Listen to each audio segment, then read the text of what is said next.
enfin un truc de dingue. Le patron hier soir il m'envoie un message. Il me dit tu vas les bouffer. T'es plus fort qu'eux, c'est pour ça que je t'avais auprès de moi. Je suis avec Aïsma, etc. On attend le monde, machin, etc. Donc le patron nous soutient? Ah bah il fait plus que nous soutenir. Ce qui a été sorti de son contexte sur... il s'est senti trahison, machin, là. Puis bon, il a dit je me suis senti trahi, j'ai été déçu. Il y a eu de la trahison, il y a de la déception sur le 1er mai. Ça remet en aucun cas en cause la confiance que je peux leur porter, enfin je peux lui porter par exemple en l'occurrence, que je peux lui porter sur machin. Il l'a redit encore et je suis fier d'avoir embauché Alexandre Benalla à mon cabinet. Sur le reste, la justice elle fera son travail. Quand j'entends les conneries qui ont été dites, machin, etc., il est comme un fou. Oui, t'avais les codes nucléaires, t'es peut-être son amant et t'as des dossiers compromettants sur le monde. Bien sûr. Et il a été un bonhomme, il a dit comme ça, il m'a dit tu vas les bouffer, t'es plus fort qu'eux. C'est énorme. Oh putain. Non mais quelle merde. Quelle merde. Ta femme va bien? C'est chaud, hein. C'est-à-dire? Bah, elle est à bientôt 8 mois, là, elle avait rendez-vous avec la sage-femme, justement. Perquisition? C'est passé quoi? Ils t'ont mis les menottes et tout? Ah, pas pendant la perquise, non. Non, ils étaient super cool avec moi, les flics. Franchement, super sympa.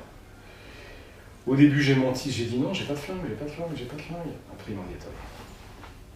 Parce qu'ils m'ont sorti des photos, des gros plans, ils ont analysé et tout, ils disaient on voit bien la forme, on voit même la dragonne que vous aviez.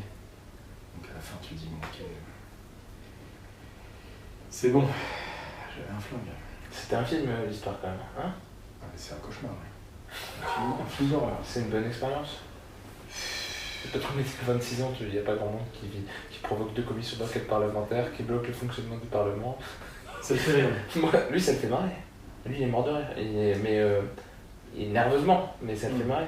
Mais ça le choque pas plus que ça, on est entouré d'une bande de débiles. Si demain il y a vraiment une crise, comment ça va se passer, quoi?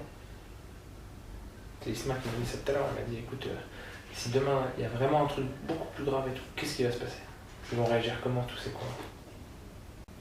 Moi j'ai fait le point avec mon avocate, là, elle me dit que bon, médiatiquement, moi je passe sous les radars, parce que ça s'intéresse pas à moi. Judiciairement, donc j'ai l'émission dans force publique, violence volontaire en réunion, on m'a dit ça ne va pas tenir. Parce qu'à un moment vous me tapez, ce que les flics m'ont dit, ce que la juge m'a dit. Après il y a le port illégal de l'arme. Est-ce que tu vas prendre du sursis? J'ai pris du sursis.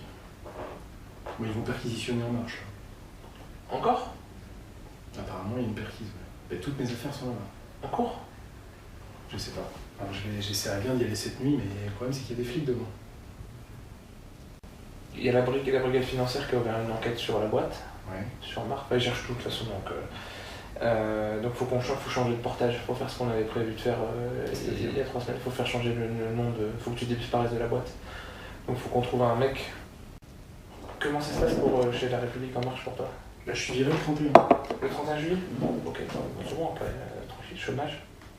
Ben, si j'ai mes droits au chômage. Bien sûr que tu as droit au chômage. Ah ben si c'est une faute grave, oui, si c'est une faute lourde, non. Si tu as le droit, dans tous les cas, pour faute, licenciement pour faute, tu as le droit au chômage, dans tous les cas. Moi je devrais servir dessus. Après je vais vivre de quoi? Et ben après là tu vas prendre le chômage, tu étais à 2007, donc tu vas toucher 1009, 1800 € net à peu près, pendant 1 an et demi, et avant qu'on fasse ça, on aura sorti l'argent de la boîte et on va se démerder, on va aller au Maroc et au Sénégal, on va s'éclater. Non mais on va y arriver. Non, ce que je trouvais, c'est malheureusement velours, et c'est sûr pour eux, ils vont se faire enculer, là, je m'en bats les couilles. T'es soutenu par qui? Par le président, madame, Ismaël qui me conseille sur les médias et compagnie. Là sur TF1, je pense que je vais pas le faire. Je sais pas qu'est-ce que non. Surtout pas. Enfin, moi, mon avocate, elle me dit, mais elle a pas compris ce que t'as fait. Hein. Elle me dit, mais putain, faut pas les alimenter. Je répète ce qui est dans mes auditions. Ouais, mais plus tu dis des choses, plus ça les excite. Là, l'intensité au niveau médiatique, hein, je ne parle pas politique, descendait un peu. À chaque fois que tu remets des pièces dans la machine, pouf, ça repart. C'est pour ça que moi, elle m'a dit, aucun communiqué. Tous les journalistes de la Terre m'ont appelé, je leur dis d'aller se faire foutre. Je parle à personne. Parce que moi, médiatiquement, je suis sous les radars, mais juridiquement, peut-être qu'il va se passer quelque chose quand même.